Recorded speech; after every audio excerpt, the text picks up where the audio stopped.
Saddle up your horses.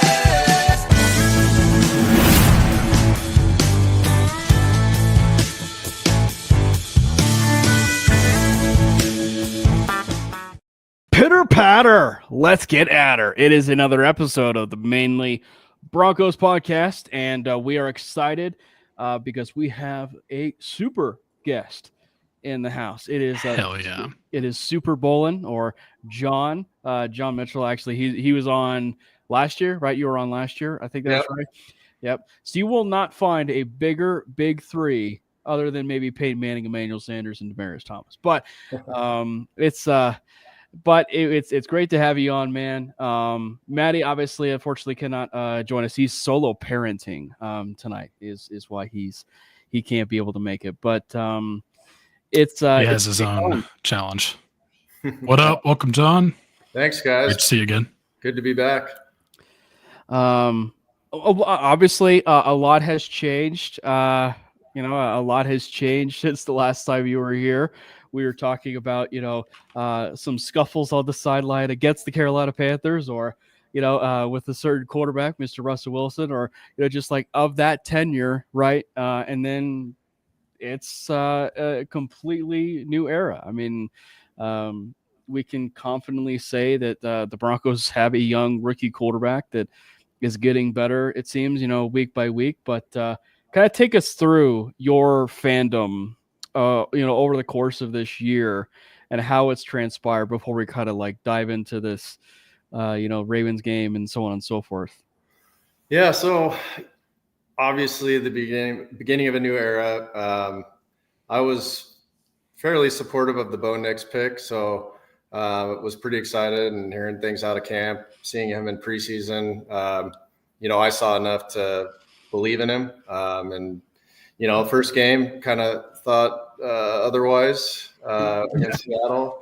As the season's obviously gone on, he just looks better and better every week. And, I think the relationship with him and Sean Payton is phenomenal. They're, being able to talk football all day, and Bo's soaking all that in. As far as the culture of the team, I just see a bunch of dogs out there. Don't care about personal stats. They want team wins and ultimately to get to the Super Bowl. And I don't think we've seen that for a while. I certainly hate using this term, but it's almost like the last 8 years or so, the team's kind of been soft. And I don't think that's I don't think that's the team's responsibility, maybe the coach. As we know, we've gone through some pretty tough coaches, and Sean Payton, he expects different, and he wants guys that are buying into his system and want to play hard and work their butts off, and they're all on the same page. So that's how I'm feeling. How about you guys? You want to lead off, Brandon? How you feeling? Yeah, I'm doing well. It was a game. It was a game against the Ravens that we'll get into. But, even when it happened, I didn't want to think too negatively on it when we'll get into it, because he's still a rookie. Like, these are going to happen. We'll get into it.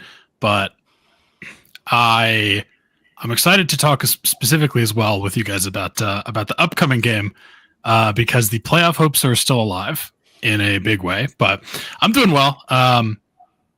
It was just there were some things that we'll talk about that was just things I've noticed in that game. And this is how it goes. You draft a rookie, you got to take the ups and downs, and there were ups against the Panthers, and then now we had some downs. But that's just I think it's almost impossible it's unrealistic to expect that's not going to happen. So yeah. You just gotta roll with the punches. Oh, and I think it's reasonable because this is the first test he's had, of facing the Ravens and facing all this. So necessarily expecting that right out of the gate necessarily was probably obviously more so on our fandom and necessarily, but kind of when you look at it, just overarching, it's it was a bit crazy maybe at times. You're just thinking, oh, he himself is gonna go in there and beat Lamar Jackson and everything. But I think that there were parts of it though, I think that like there were parts of it where you're getting really excited, and frankly, it wasn't even on Bo Nix, frankly, when you even look at the game, because like in the first half specifically, right? Like in the first half specifically, like it was, you truly got the sense that here's a quarterback that's actually like going toe to toe with a NFL MVP and Lamar Jackson, and Bo Nix kind of has a Nikola Jokic moment. He gets off the field, and it's like a 14-point swing at that point. Like the defense didn't hold its end of the bargain like at all in the entirety of the game. But the in the 2-minute warning, allowing a touchdown under like a minute, and then they get the ball back, and then you hear them go out and score like right after right after into the second half. So it's just like it was a gut punch of a 14-point swing that you cannot have, unfortunately. And it wasn't Bo Nix's fault at all with that. But it's just it's really unfortunate, unfortunately. Yeah, I mean, we'll get into it, but I do think there were some things that didn't help him. But I also think, he didn't. There were also some situations where he didn't help himself. So just like team wise, the entire team struggled. But you're in Baltimore against a Super Bowl contending team with a quarterback that you can make a legitimate argument is the best quarterback in the NFL. Like, I think I would have been more surprised if like that didn't happen. I mean, obviously I did think we had a shot to win just because the passing defense was supposedly so terrible, but it's the Ravens. Go ahead, John. Yeah, I was actually just trying to turn that game on out here, but why go through that pain again? Well, Cam, it's just something to have on in the background. Speaking of background, if anybody wants me to play the piano back there, just let me know. I'll do it for you. Yeah. Yep. That is John, by the way. He is uber talented. But no, what was your take about that Baltimore game? The hopeful side of me thought maybe we would put up a better fight. I was pretty certain we were going to cover. In fact, wouldn't have been was considering a money line bet of some sort. But it's a loss is a loss. Doesn't matter how bad you lose by. Let's see how they respond. I'm glad that KC's still on the winning streak and undefeated. I think that's a better opportunity for us to surprise them and be the first ones to beat them this year. And so Ravens game, and we've all talked that between these three, we need to win at least one, right? Let's start with this one and maybe win two. Yeah. Well, let's start with the very obvious one that was pretty depressing, and it wasn't really, the Broncos offense in the first half, because they were holding up, like they were actually holding up in their end of the bargain, for the most part, specifically with number 10. But let's talk about the most disappointing of it from the entirety of the game, and that was from start to finish, and that's the defense. If you were going in, just and objectively breaking down this game, looking at this game, and you would say that the defense was the one that would, not hold up its end, and it was the offense was the one that would be the most impressive, I probably would have laughed at you, because like that's just the way that the season has certainly gone on. And it's really unfortunate that like the one game you really need to count on your defense is the one game of that schedule at that point that you need them to be on your P's and Q's, and they unfortunately weren't. And I thought one of the biggest mistakes, if not the biggest mistake, was they didn't have PS2 kind of shadowing Flowers for the majority of that game. And even if they decided to play some off zone coverage and everything, like at least have him still like kind of follow, Flowers to where he is and still kind of play your zone and everything, but just have him be his shadow of like where he is, in the zone area. But I I was really disappointed from start to finish with how Vance called that game. Yeah, I think we really missed PJ Locke. It looks like he's on track to play this week. I think there's some potential in Key, but he wasn't showing it on Sunday. No. It was pretty rough. In the secondary in general, I think a little bit off. What was the blitz rate in that Baltimore game? I was literally just trying to find it because it felt like Vance was like turned the notch back down from 11 to like. I mean, I think 4. I heard that his goal in that game was to eliminate Lamar with the big run plays. And they were successful in that, but you still have to stop Derrick Henry. Right. So yeah, it was pretty disappointing on the defense's part. Yeah, I mean, it certainly felt like it was down. And even then, like when you aren't trying to even pressure him, like it's the reason why he was 16 of 19. Like it did kind of feel. The scoreboard wasn't indicative of the 70-20 game, but it felt like that kind of game with how Lamar was just so surgical. Mm-hmm. So I will say this from the Lamar hater side of things, like if you really kind of doubt him as a passer, probably want to turn on that game that he had against the Broncos, because I probably want to beg to differ after watching that kind of game. Anyone that still doubts him as a passer, they're just doing it for engagement. Like that's what I truly believe, because you can't think you have any semblance of knowledge of this sport and still actually believe that. Like it's just engagement farming. Even some of the biggest Bo Nix haters have kind of come around. You see all these graphs come out, and he's in a good spot in most of those. And the ones that he's not, it's because he doesn't have support from any playmakers on offense. Drop passes and separations, dog shit. And can I swear on this? Yes, sorry. Absolutely. So I think that I was going to say in that Baltimore game, Lamar looked way too comfortable. I mean, every time he was had time to pass, I was like, oh man, how what kind of gain are they getting here? That was the first time this year. Most of the time it's, are we going to get a pick, or I know this is an incompletion. I mean, we've really done a good job defending those long pass plays, and man, he looked way too comfortable. Yeah. I mean, it was just really surgical. And obviously, like, he doesn't have like the elite weapons, but he obviously got like Zay Flowers. And again, but when you're an MVP type quarterback, you're going to make your room better. You're going to make the entirety of everything that you've been seeing just better all around you. And that's basically what has made him an MVP to this point. And on the flip side, on the flip side of it, you look at the Broncos offense, and like that's probably one of the second takeaways of this was, it's probably a nice little lead in when we talk about like the trade deadline, like immediately like following after the game. But like obviously like a lot of Bronco fans, ourselves included, were really kind of clamoring that they go out and they make a move, and kind of bolster, their offensive playmakers, and everything with this room.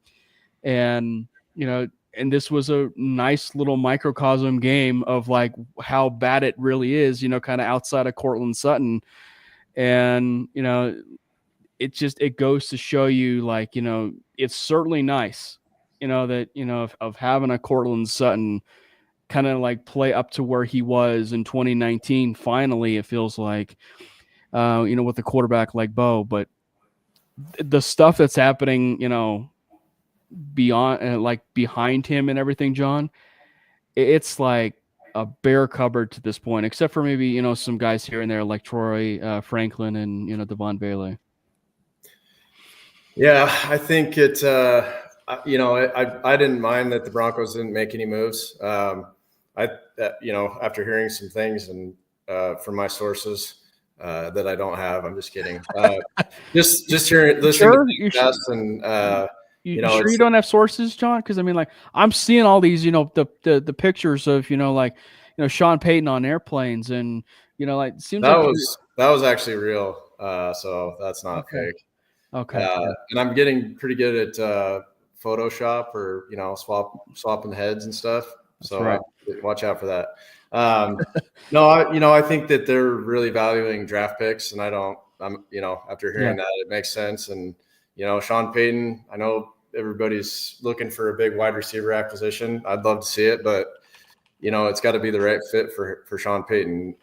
He doesn't want a diva, and that's something got rid of in Judy, and I was bummed about that. I think Judy had potential, and but if it's not going to fit in the locker room culture, then let's get rid of it. So I think they'll do their homework in the draft and pick up 7 or 8 wide receivers. We'll see what happens. Yeah, I mean, I didn't really anticipate that we would be trading for a wide receiver as much as I would have liked to do that just as a fan, and that would have been fun to see and obviously would have improved this team because we clearly are needing help there.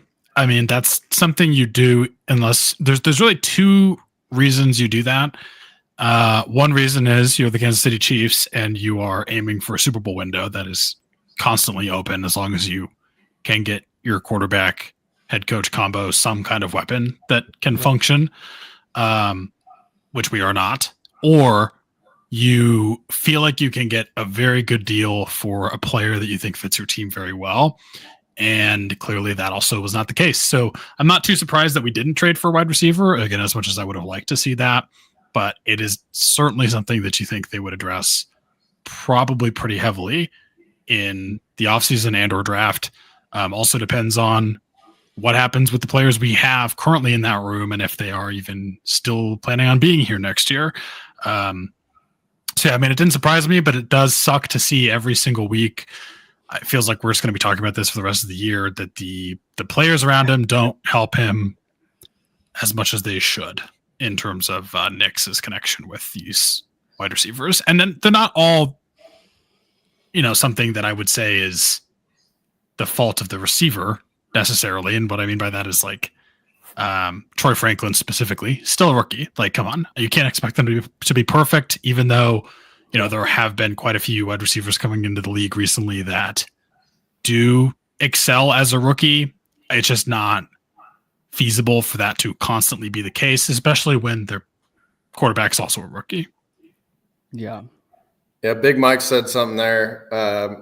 And he corrected me. I wasn't meaning that the Broncos weren't talking to anybody. I mean they didn't come away with any players. But I think what Big Mike's alluding to is Njoku. And I think they wanted a second, and the Broncos weren't willing to give that up. So I think that's what Mike's talking about. Yeah, and I think that was probably like the one position specifically that I was kind of like hoping that they would go hard after, because even if you didn't want to get like, maybe say a wide receiver in this particular trade deadline, maybe go out and get an Evan Ingram, which clearly, the Jaguars are reeling really bad right now, and, kind of figure out like what you're, going to get for an Evan Ingram, or maybe even a David Njoku if you can reach for the stars a little bit there. But I just think that like it's one of those things, like I'm looking just overall, just like, and as we were saying, like it's nice to go out, and I would have liked us to add someone to the room, but to kind of what you were touching on briefly there, John, it's like when you kind of look at it and you look at it just as the season as a whole, I do appreciate the fact that we are going to have a team basically from start to finish in a true grading system for Bo and the season of growth, that whatever he grows with at the end of the year, you kind of make a determining call of like, maybe, safe to say that Bailey and Franklin will be here next year, obviously, but like, anything else that you want to add to the room, feel free to just evaluate that at the end of the year. And so I don't mind that kind of logic, you know what I mean? And so it kind of includes some of the elephant in the room, in terms of the tight end position, meaning I'd be curious to see how this all unfolds with, Greg Dulcich, right? I mean, he's been inactive, right, the last 3 or 4 weeks right now. But if you're not going to make any changes to this tight end room and you're not going to see some steady production out of the room, for weeks and everything, are we going to see some situations where Dulcich will finally have his redemption arc at some point this season and, get a chance to actually, play with Bo and something? So it's just like, so that's probably like the one area where it's like, oh, probably interesting they didn't make a move there. So maybe they still actually like Greg Dulcich enough to actually maybe consider him, but you got to activate him first. Yeah, and I feel like, maybe they were holding him out. I think, teams that would be interested have enough tape on him to see that he's got potential, but didn't want to risk an injury. I think at this point, the trade deadline's passed, and let's see if they can, resurrect him a bit. I think he's obviously an athletic tight end, not a great blocker at all, but let's get him out there lined up and see if he can make some magic happen. I don't see why not at this point. Yeah, I definitely don't think it would hurt to try to continue to put him out there. Although I will say we did seem pretty open to trading him and just nothing materialized. So I don't know if it was something where they actually believe in him or there just was no one willing to give you any capital for him. And I mean, based on what you've seen out of him so far, I don't think that's almost to be expected. Like if they were able to get any kind of pick out of him, I would have been shocked and also singing George Payton's praises because I do believe there was some interest and maybe sniffing around, but I don't. Yeah. Nothing materialized. Yeah, nothing materialized. But I feel like that to me, I don't think the team is happy with that room. And I think, get him out there and see what he can maybe attempt to do.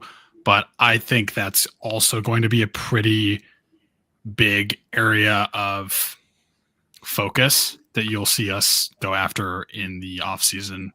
Yeah. But that's you gotta get him out there. I mean, as soon as he's able to go, just try. I mean, anything. Yep. Catch a pass. Catch a 4-yard pass, Greg. Like, I don't even care. Yeah. Just please show give up. him the Do ball in something. space. I mean, when he runs in space, when he runs in space, I mean, he's got speed. Same with Mims though, and they don't seem to be interested in that. So Mims has kind of proven when he's on the field that he's not been. Yeah, or good. It's what is the famous phrase that they always like to use, like a return merchant. He's like a return specialist merchant. Mm-hmm. Yeah.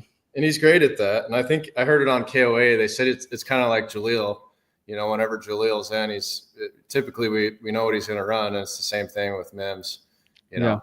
Defenses know exactly what he's going to do. So that's a nice way to kind of like when you talk about like the Ravens game now and just and talking about the team as a whole. Now we're entering territory where Javonte had a bit of another rough game now. This has been a very inconsistent year for him. And frankly, that's actually been the case for him, sadly, since the injury. Like he definitely, achieved something that, not a lot of people felt, which was actually, finishing a season after, he tore his ACL and MCL, last year. But he didn't look the same. Like it seems like he's been a shell of himself and he's been far too inconsistent. His best game was that Thursday night game against the New Orleans Saints. But, when you kind of needed a little bit more of a semblance of an offense, even with the Carolina Panthers, where Bo was lighting it up like a Christmas tree, it wasn't exactly, the greatest, Javonte performance either against the Panthers. And then, the Baltimore Ravens, which, to be fair, has a pretty stout defensive line.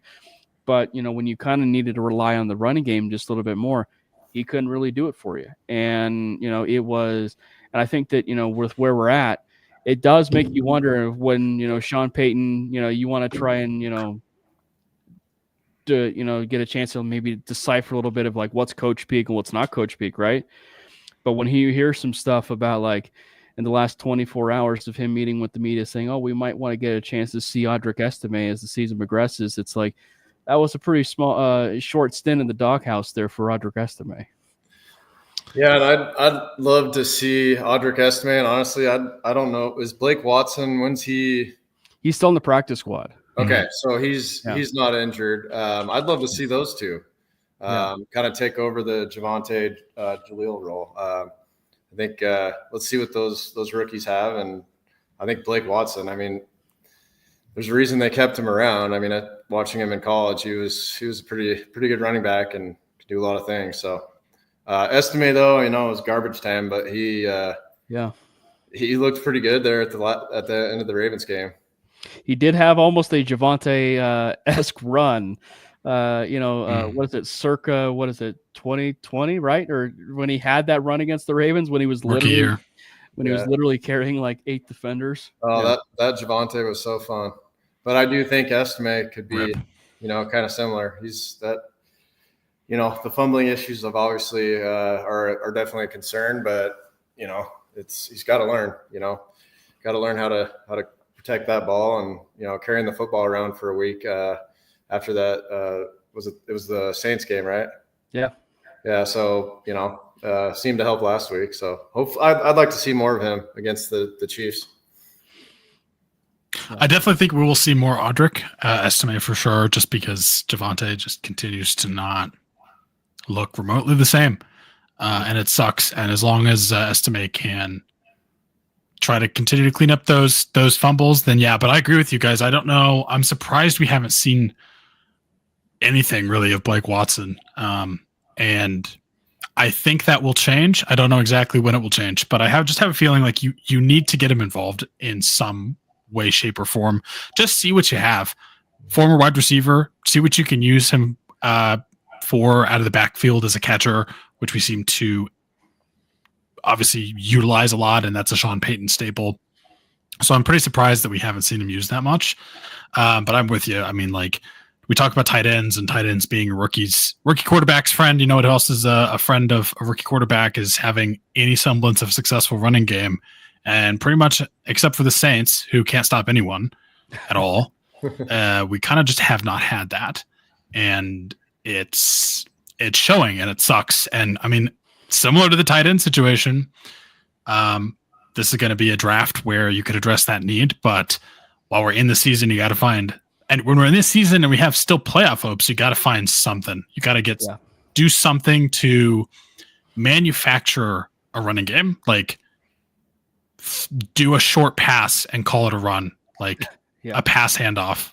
You could call it the Alvin Kamara play. We haven't really done that much. And like we've had the nice passes to Javonte. We had another one in the game against the Ravens, and it was a nice pass from Bo on the run. Got it a structure, made a nice play happen. But I just feel like we need to see more structure there. Like Bo can run it, but don't make him be your running back. Yeah. So one of the biggest things, of course, speaking of that trade deadline, was, are the Broncos going to be a seller or are they going to be a buyer? They didn't make a move. They actually made 2 moves. Actually, they shipped off Baron Browning to the Arizona Cardinals for a 6th round draft pick for 2025, and then they ended up signing Jonathan Cooper to the massive, 4-year, $60 million contract of $33 million guaranteed. Thus, kickstarting the talks that all 3 of us probably even had before the season began of like, well, is it Barrett Browning or is it going to end up being Jonathan Cooper, who they, basically commit to? And I think therein lies your answer. They were committing to, Jonathan Cooper and then obviously, Nick Bonito in his big emergence so far this year. But we should probably preface it this way, John, that the trade of Baron Browning was not a seller move. It was not a buyer move. It was, it was just a case of, it was a crowded room. He didn't exactly play all that great when he did come back from that injury. He needed a fresh start. It was just about that time that he needed to, unfortunately, to be, shipped off. Yeah, and I agree 100%. they did him a favor, and I think I don't think there would be any animosity with Browning toward the Broncos. I think they realized the room was crowded, like you said, Cam, and let him go. Go try out another team where he could potentially be a starter. We'll see what happens. But yeah, signing Coop was huge in season, and really a pretty friendly deal for the Broncos. If he kept playing at this level, I think in the offseason, he would have gotten paid. So I think it was a smart move to sign him now, and I'm not disappointed by that at all. And big fan over there, Jonathan Cooper, Brandon Miller, big Jonathan Cooper. Hell fan. Yeah, dude. Jonathan Cooper's been just a fantastic player ever since we drafted him, and he just continues to get better. So I'm glad they made that decision. I mean, I know that was kind of going to be looming. I think they made the right decision, and I think they couldn't have timed it better. I mean, you are able to get assets for Baron Browning, give him a chance to go to a team that desperately needs him, and maybe he can get some nice playing time out of it because the Cardinals defense is just continuously atrocious. Yeah. I don't know why we're talking about this every year, but it just seems like they're just something with that team is just. And they have a defensive-minded coach there too. It's just funny. It's so funny. It was bad when Vance Joseph was there. So is it the talent? I don't know, but Arizona weather. What's going on? I know, right? The organization. For Baron. Yeah, it's the organization, probably. Good for Baron Browning getting to get a fresh start. Good for the Broncos organization getting some picks for him. Also able to free up some space in that room and get other guys more playing time because we have a dearth of talent there, which is amazing. Really excited to see what they do with John Ellis now. Maybe that gives him some more snaps as well, but that'll be fun. And I think signing Jonathan Cooper was absolutely the right call, and they did it in the middle of the season before it got too expensive, because if they waited, it was just going to be more expensive. Dude's been an absolute game wrecker, and he deserves that money. Everything about that trade and signing was just chef's kiss. Loved it. Perfect. Yeah, well, and I mean, like, you could actually argue, and I'm not the first person that mentioned this, of course, but like, he took a hometown discount. Like, he took a hometown discount for something to your point, Brandon, that he probably would have accepted a deal that probably may or may not have been edge 1 to maybe even edge 2 money, which is like 18 to maybe even soon to be 30 million a year, right? Like, so it's just like, he took a hometown discount of something that, maybe it also affords you that, with the current arc that Benito is on, he might be the one that you want to be, at that point paying edge rusher 1 money to, which is, going to end up being maybe a little bit more than Jonathan Cooper at that point based on market value and everything. So it's just like, and I think that for the Broncos' sake, like including Benito and Cooper in that, it's like, how often do you see teams have homegrown, pass rusher duos of 1 and 2, right? You rarely see that. So, like in the National Football League, I feel like maybe sometimes you could have argued it was funny enough. It was actually, I think, with Baltimore some, right? Like Baltimore would have some homegrown, pass rusher talent that was coming from within. But like it's pretty rare, right? I mean, like overall, it's been pretty rare. Either teams are just going to be overspending for it, or, it's going to be like bringing in just one guy. It's not like, just 2 guys at that point. So, and I think that like furthering the point of like getting him done, you could argue that like that was their biggest decision that they had to have done, whether it was in that offseason or whether right now, like, getting Jonathan Cooper done now actually affords you to open the floodgates more for really building around, this offense and just really just kind of just making sure like, okay, do we want to prioritize Garrett Bowles of like being this tackle that we're going to be locking up for that left side, or do we want to go somewhere else?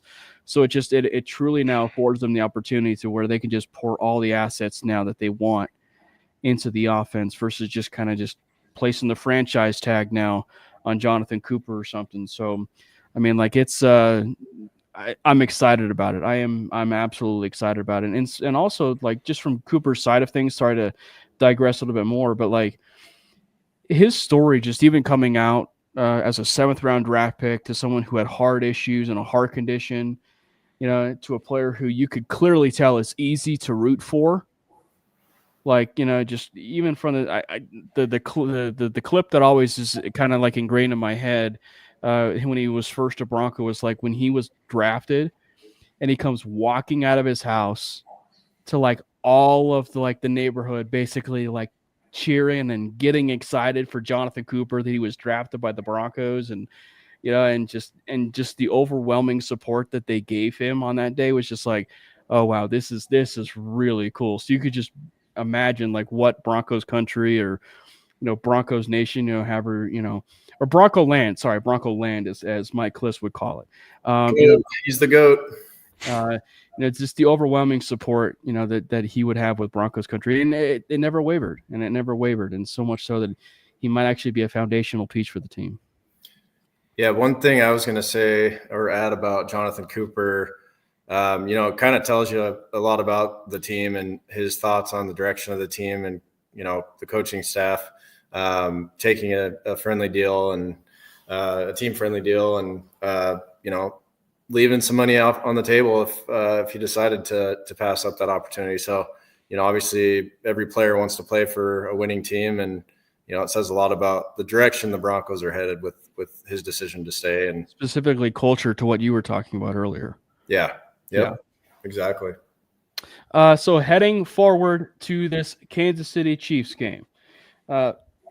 So one thing we can definitively say, the streak is broken, guys. Like the streak is broken. We don't have to, we don't have to worry about, maybe fingers crossed, another, 8-game, losing streak to the Kansas City Chiefs, but it's a tough opponent.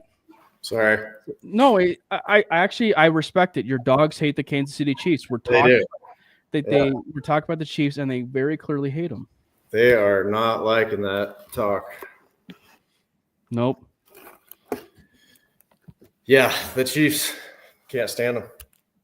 No, can't stand them. What do you think they have a chance? I do. I said earlier, I think them being undefeated is great. They've got a pretty tough game on Thursday night, or is it? Do they play Thursday? No, they can't because they played on Monday. Next weekend they have a tough game though against Buffalo. So, maybe they're overlooking us a little bit. Kind of doubt it since we beat them last time we played. But I think we've got a shot. I think our defense has a real opportunity to prove that they're a top 3 unit. I think they're going to come out and just lay it to the Chiefs personally. The defense now, the offense, tough Chiefs defense. So, we need to score points, and, I think if we can score, 28 points, we'll win the game. Yeah. Brandon? I'm pretty excited for this. I do think the Chiefs are a little bit of a fake undefeated team. And unfortunately, I'm probably going to be screaming at the TV because there's going to be some kind of missed call that happens. That's right. Yeah. But I don't think Patrick Mahomes has been that good, to be honest with you. And it's kind of been that way for a while. You got DeAndre Hopkins, who showed up and started doing DeAndre Hopkins things.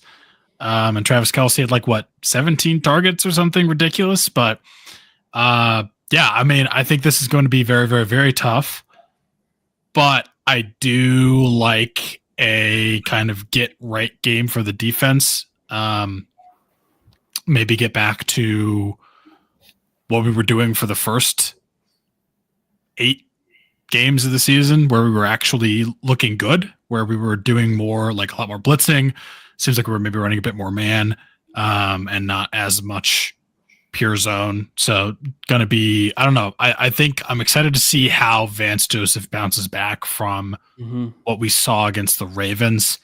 And the Chiefs don't have Derrick Henry, and they also don't have Lamar Jackson, and they definitely don't have Derrick Henry and Lamar Jackson on the same team. Right. And I think that's just going to change how we're going to be able to defend them. So I do think this is going to be better than what we saw from that defense in this last game for sure. And I think, that's going to be a big storyline is like, can the defense bounce back and can Bo bounce back and can his receivers do anything? Like to me, after watching that game, there were some throws straight up that Bo missed. Like absolutely he missed them. He's a rookie quarterback. It's going to happen. But there were also just plays that he was not helped by his receiver. And specifically, multiple times in multiple games, Lil Jordan Humphrey, like I feel like his snap count's about to get lowered drastically. And I feel like we need to use more Devon Vele. See him. Perry. A.T. Perry, maybe just someone else other than Lil Jordan Humphrey. And hopefully we see a bounce back game from him as well. But I mean, every time we played the Chiefs, at least recently, even in the midst of that losing streak, it kind of felt like the defense was able to hold them down pretty well. Obviously, the play calling is different now. The talent is different, but it was more that the offense struggled until obviously last year we were able to beat them. But I do think it's going to be a good game. I think we're going to have a chance. The only thing that's giving me slight pause is I feel like the Broncos are about to be facing a defense that's substantially better than the defense we just played, at least when it comes to the passing attack, which every single defense in the league is better than the passing defense of the Ravens. Literally, they are the worst in the league, which surprised me at how poorly we seem to execute against that. But that's the one thing that gives me pause, and the fact that it's in Kansas City. But I am 11 o'clock of all things. Yeah, but I'm pretty excited to see this game, and I do think there's a chance. There's always a chance. There is always a chance. I do find it interesting though, like, you know, the Chiefs, when you go look at like just the, you know, who they played, even so far, you know, this year, and just the scores that they've had. I mean, like they have a couple games where like they won by 10, but like every single one of their games is like one possession and like, or even less than 7 points, you know? So it's like, it has been neck and neck, like, you know, down to the wire. The Buccaneers game, right? The Tampa Bay Buccaneers. Yes, those Tampa Bay Buccaneers that we actually ran out of their own building, you know, with our, you know, our quarterback. Like, so I just think that like they are kind of like, you know, teetering on that fraud territory a little bit, you know? I mean, like, so I just think that like when you look specifically, like, you know, with the year, you could argue. I mean, we said it. You know, we said it on what is it? A couple weeks ago, Brandon. Like statistically, Bo Nix is having a better year than, you know, Patrick Mahomes. Got to like take the logos off a little bit. Like in the last handful of games and stretches that Bo Nix has been on, he's played way better than, you know, Patrick Mahomes, or at least like right on that same level as Pat, and he's just not getting enough credit because of Pat Mahomes obviously being the Super Bowl MVP and et cetera, et cetera. Well, you know, this is now your opportunity where you can actually go toe to toe with a Super Bowl champion and a guy that, you know, people are, you know, certainly calling an all-time great. So I think that, and I think obviously everybody knows that, and I think that, you know, Bo is definitely a professional to know enough. Like, okay, this is just another game, and I do think we do get a much better game. Probably for all 4 quarters for this Broncos team. Again, I don't know if it's going to result in a win, but I do think that, you know, from just the standpoint of a little bit more of a cleaner game on all phases, offensive and defensive side of things. Special teams seems to be the best unit on this entire team, but offense and defense, I think, is going to be a much more cleaner game. Yeah, the weather might be a little bit of a concern. Yeah. I think it's supposed to rain. Yeah. And, you know, flashbacks to the Jets game with Bo Nix struggling with the ball, throwing the ball. That was pretty ugly. So hopefully they've gotten him some throws in the shower because I don't want to see that. You know, they're hopefully I can't remember who I was listening to today, but talking about the equipment managers, making sure, you know, the running backs have the right cleats, and if it is that rainy, but that could hinder Mahomes a little bit. I don't know. You know, that weird. I don't know if it was his knee or ankle. That looked right a little bit like an Achilles. Painful. I mean, I thought he either blew out his Achilles or his ACL, but he came right back in. I'm sure he was full of Toradol, but he came back, but that's something that might hinder him a little bit on Sunday. And I think Brandon, you mentioned that it's a morning game. I really like that against Kansas City. Afternoon games last week wasn't great, but we've played pretty well in the morning when we played the Bucks and the Jets. Lately, at least, yeah. It feels like the buck is trending that like these 11 o'clock games that used to be a nightmare, John. Yeah. Like that ruined your whole day. That ruined the whole day. It's kind of getting a little bit better now. Yeah. Yeah. So it should be exciting. Hopefully it's at least a good game. But like I said, I think 28-24-ish would be realistic either way, but I'll lean to the Broncos 28-24. I think I've got it about 23-20 in favor of the Chiefs right now. But yeah, and no, actually, you know what? I'll go 23-20 Broncos. I think that they do it. I think that it'll be a dogfight, but I think that we get a big nuts Lutz field goal at the very end. I like it.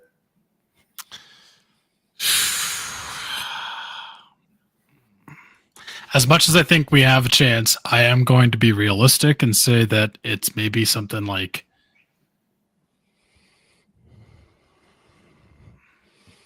if he says 43-8, John, we're kicking him out of the stream.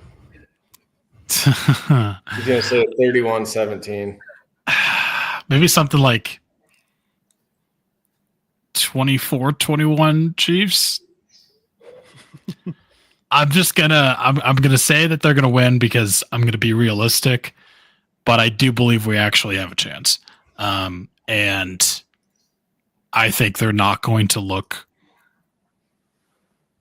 they haven't looked unbeatable in a while. Let's just say that. Yeah. It's interesting. I wonder if their most complete game that they had, I'm looking at the stretch, just from the scores and just from the games that I think they played. The most complete game I think that they played was that 49ers game, which was in, in Levi's Stadium, and it was a road game. Everything else has just kind of been like whatever, just an absolute battle and a really close game at the very end. No idea if Taylor Swift will be in the stands, but that's beside the point, because the Broncos are going to beat the Chiefs.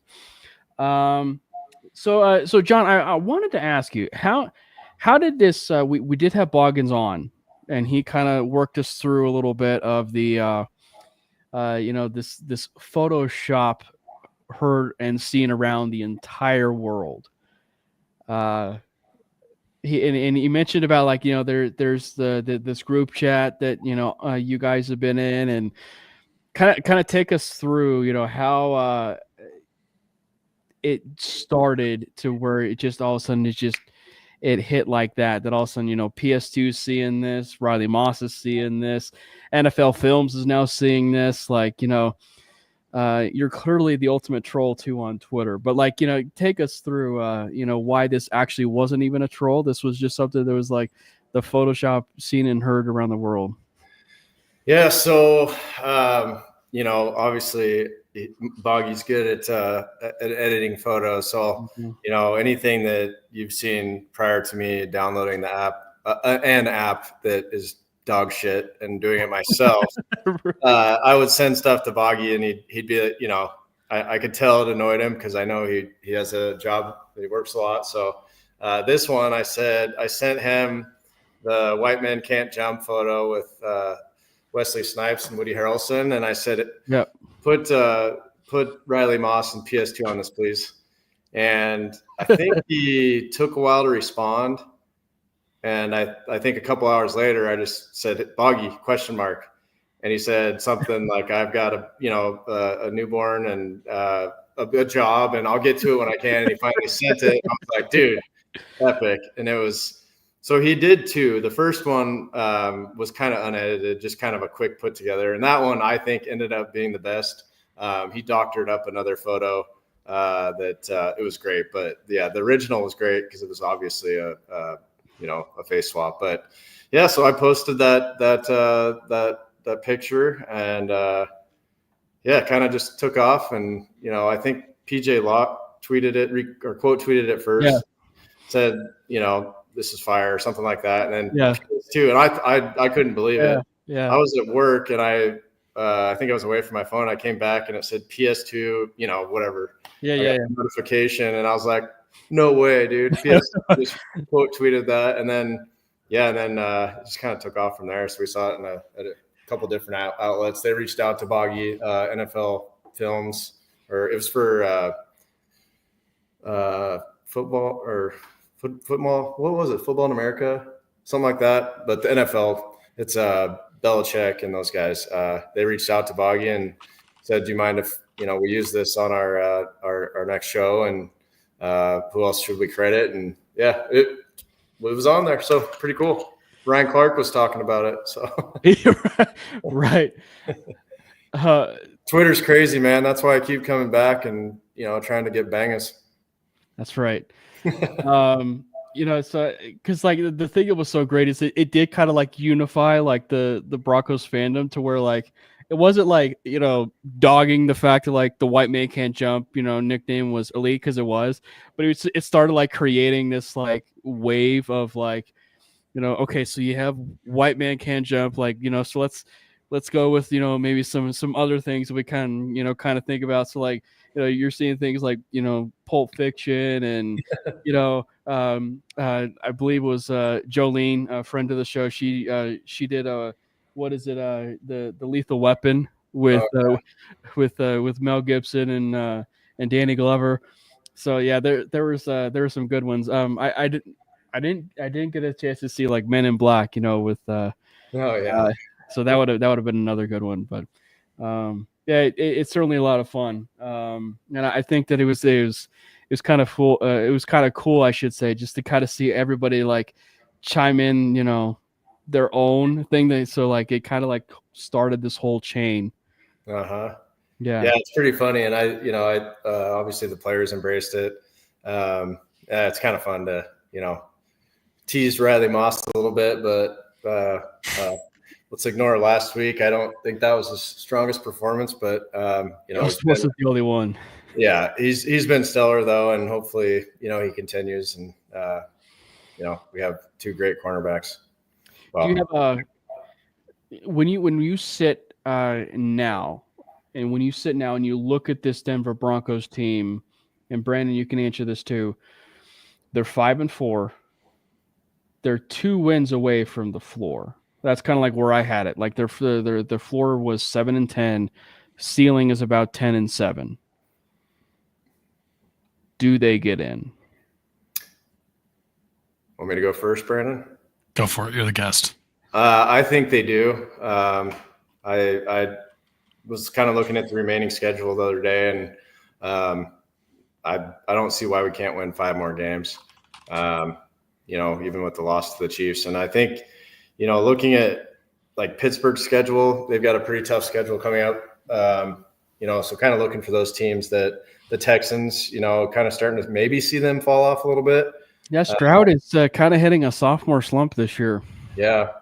The Colts, we'll see what happens there. I mean, I just think that the teams challenging us aren't strong enough. We might even be able to get 9 wins and still get in the wild card spot. But I truly would love to see them get into the playoffs, and I think they will. Honestly, even if they lose their first game, the wild card game, whatever game they're playing, as long as they put up a fight, that's a really dang good position to be in. Then 2 years into Sean Payton's tenure, with all of our picks, a boatload of money to spend next year, and obviously the year after. But they've managed that cap situation really well with Russ, and next year we're sitting in a really good spot. And I think a playoff game it's hopefully either one and we continue. But however we exit the playoffs, as long as it's a good game, I think that's a huge win. Yeah. Would love to retain VJ, and keep the staff together, keep the band together. There might be some other coaches that aren't cutting it, specifically thinking potentially maybe a change at running back coach and wide receiver coach. Yeah. I think that's kind of the only coaching situation that I wouldn't mind turning over. Brandon? Yeah. I'm going to say yes, but I do think it's going to be a bit of a challenge. And I think a lot of it comes down to one of the Chiefs games. Like, we got to try to steal one of them. We can get in even if we don't. But after the Chiefs, we have the Falcons, which is going to be, I think it's winnable, but I think the Falcons and Kirk are kind of looking pretty good. Raiders again, which, yeah, Browns, Colts. So we're going to have like a really easy 3-game stretch. And then we go against the Chargers. I think we absolutely have to win the Chargers game. Another home game. Nope. That's at LA. I'm kidding. Yeah, yeah. Sorry. That was a bad joke. I didn't get it. It was my fault for not getting it. It's Braden's fault because it's my fault. It went completely over his head. I wasn't really paying attention to the context of what you were saying. I get it. That's a good one. Another home game.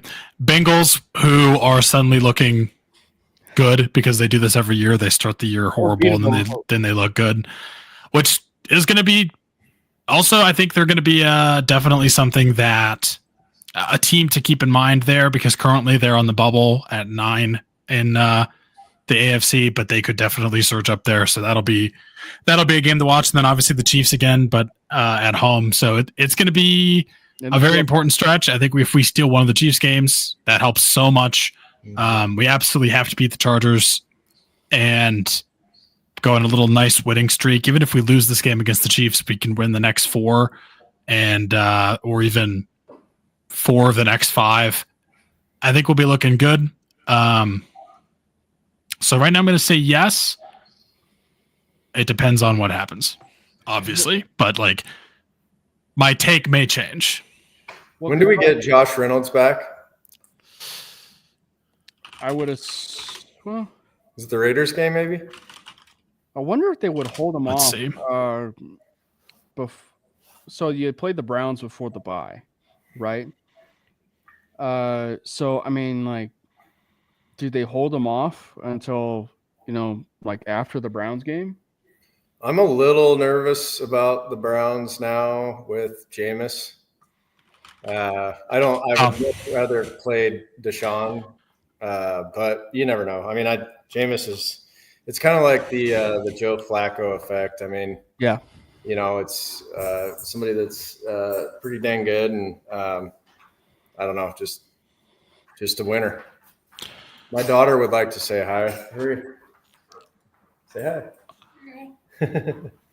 Hi. I can't. My background is making me not be able to wave, but it doesn't even look like you have hand. I know. But because I'm looking at this stretch, and it's like, basically you have to split with it. It's a given. Like, you have to split with the Chargers and you have to split with the Chiefs the remaining way, but you've also got to win your game against the Raiders. If you're able to do that, that's like numero uno.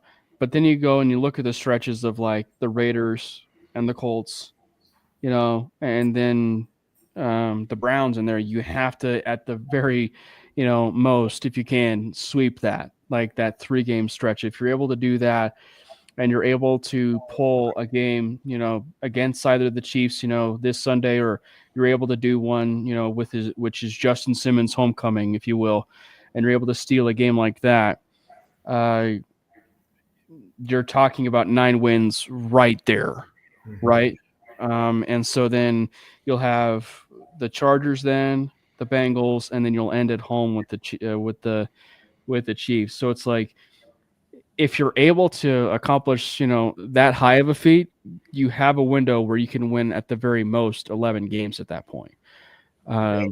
So it's certainly tricky, but it is definitely doable. The Chiefs very well could be resting starters too in that last game. You never know. I mean, maybe it's different because it's a division rival, but the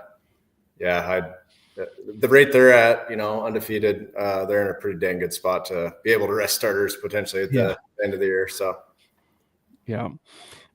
It's certainly going to be a fun one, definitely, that all of us will be watching. And, John, I just wanted to say thank you so much for hopping in the chat. It's always a blast, man. I mean, this definitely won't be our last. In fact, we'll see if we could try and get you on, and not wait a full year this time. Like, actually see if we could get you on, maybe after the season, or maybe as we're kind of inching a bit closer, to the playoffs and everything. And, so maybe we can get a chance to get you on again. Yes. Thanks guys for having me on, and would love to. My schedule's been a little bit crazy with work, but as we head into winter months, I'll definitely have some more time. I'd love to join you guys again. So appreciate you guys having me on. Yeah. Make sure you hit the follow button for John. His handle is right there. It is actually, it spells Super Bowlin', but instead of an E, it's a 3. So make sure you hit that follow button over there on X and Twitter there. Make sure you follow both Brandon and I on Twitter, on X, at Brandon Miller PO, at Cameron Parker PO. Follow the show handle at Manely Broncos. Thank you to everybody that contributed into the chat, to Big Mike, to Jalen, to Bonnie, to Mikey. I mean, to every single person that contributed into this chat, to Ray. Everybody, it was great to see you guys into the chat. We will be back to our originally scheduled show, so Wednesday at 7:30 next week. Hopefully we're talking about a Denver Broncos victory over the Kansas City Chiefs in Arrowhead. So again, thank you guys so much for hopping in the chat, and we will see you guys next week. And remember, let's go Broncos! God bless Bo Nix! Fast lane when I pass in the street, bag of money in the passenger seat. Simcoe's been asking for me on the road from the west to the east. Way up, I might never come down, cause the coast's racking up the flight miles. So high, I might never come down, so what, this is my lifestyle.